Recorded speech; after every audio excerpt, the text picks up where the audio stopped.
കുട്ട കുട്ട തൊഴുതോ, പ്രാർത്ഥിക്ക്. തൊഴുതു പ്രാർത്ഥിക്ക്.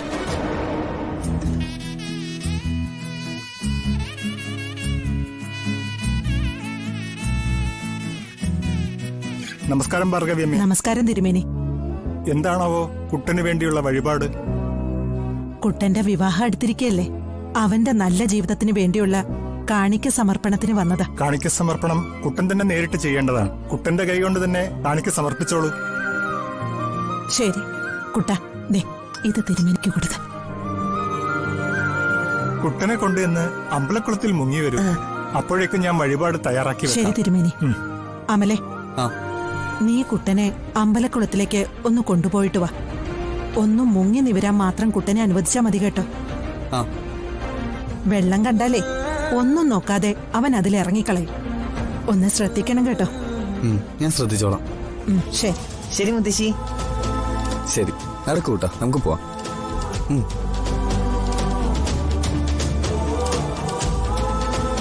അമ്മേ ഭഗവതി. വേണ്ട, ആരും ഒന്നും പറയണ്ട. നിങ്ങളോടൊന്നും സംസാരിച്ചിട്ട് ഒരു കാര്യമില്ല. എനിക്ക് സിദ്ധുവിനെ തന്നെ കാണണം. ശ്രീകല, ഞാൻ പറയുന്നു. നിങ്ങളോട് ഞാൻ പറഞ്ഞില്ല എനിക്കൊന്നും കേൾക്കണ്ടാന്ന്. സിദ്ധുവിനെ വിളിക്ക. സിദ്ധുവിന് കൊച്ചുകുട്ടികളുടെ മനസ്സെന്നല്ലേ നിങ്ങൾ പറയുന്നത്? അപ്പോ അവന് മനസ്സിലാവും, ഈ അമ്മയുടെ മനസ്സ് അവന് മനസ്സിലാവും. നിങ്ങള് സിദ്ധുവിനെ വിളിക്ക. എന്നിട്ട് ഈ കല്യാണം ഇപ്പൊ ഇവിടെ വെച്ച് നിർത്തണം. ശ്രീകലെ, സിദ്ധുവിന്റെ അവസ്ഥ ശ്രീകലയ്ക്ക് അറിയാമല്ലോ. അവനോട് സംസാരിച്ചിട്ട് എന്താ കാര്യം? മാത്രല്ല, സിദ്ധു ഇപ്പൊ ഇവിടെ ഇല്ല. അവന് അമ്മയോടൊപ്പം ക്ഷേത്രത്തിൽ പോയിരിക്കുക. ശ്രീകലെ, ഇത്രയൊക്കെ ആയ സ്ഥിതിക്ക് കല്യാണം മാറ്റിവെക്കണമെന്ന് ശ്രീകല വാശി പിടിക്കുന്നതിനാ. ശ്രീകല കുറച്ചുകൂടി പക്വതയോടും സംയമനത്തോടും ചിന്തിക്കേ. എനിക്കിനി ഒന്നും ചിന്തിക്കാനില്ല. എന്റെ മോളുടെ ജീവിതം എനിക്ക് പഴക്കം പറ്റില്ല. ഈ കല്യാണം നടത്താൻ പറ്റില്ല. കുട്ട, അടങ്ങിക്ക് കുട്ടാ. ഞാൻ കുളിക്കട്ടെ മാമ. നല്ല ആഴമുണ്ട് കുട്ടാ, കുട്ടൻ ഇറങ്ങണ്ട. ഈ പടിയിലിരുന്ന് കുട്ടൻ അങ്ങ് മുങ്ങി കുളിച്ചാ മതി. അയ്യേ, ഈ പടിയിലോ? ആ, എനിക്ക് ഇറങ്ങണം മാമ. നില്ല്, ഈ ഡ്രസ് ഇട്ടുകൊണ്ടാണ് ഇറങ്ങുന്നേ. അത് കൊഴപ്പില്ല മാമ.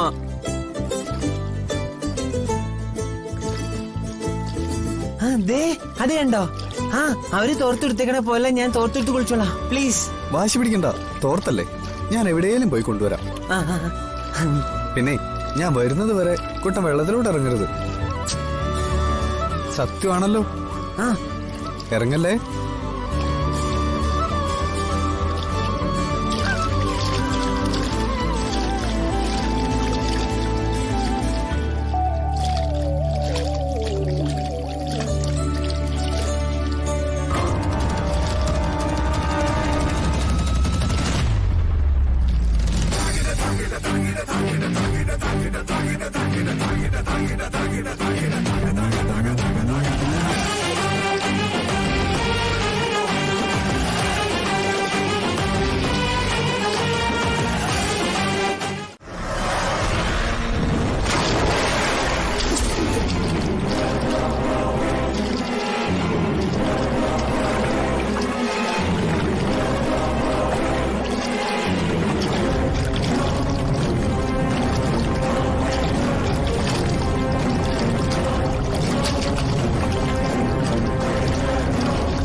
മരിക്കുന്നെങ്കിൽ നമുക്ക് ഒരുമിച്ച് മരിക്കാം.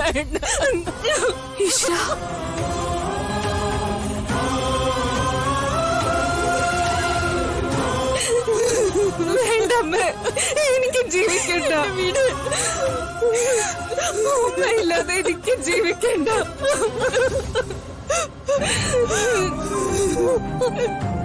അമ്മ തീ കൊളുത്തിക്കോ. ആ തീയില് ഞാനും വെന്ത് ചാവട്ടെ.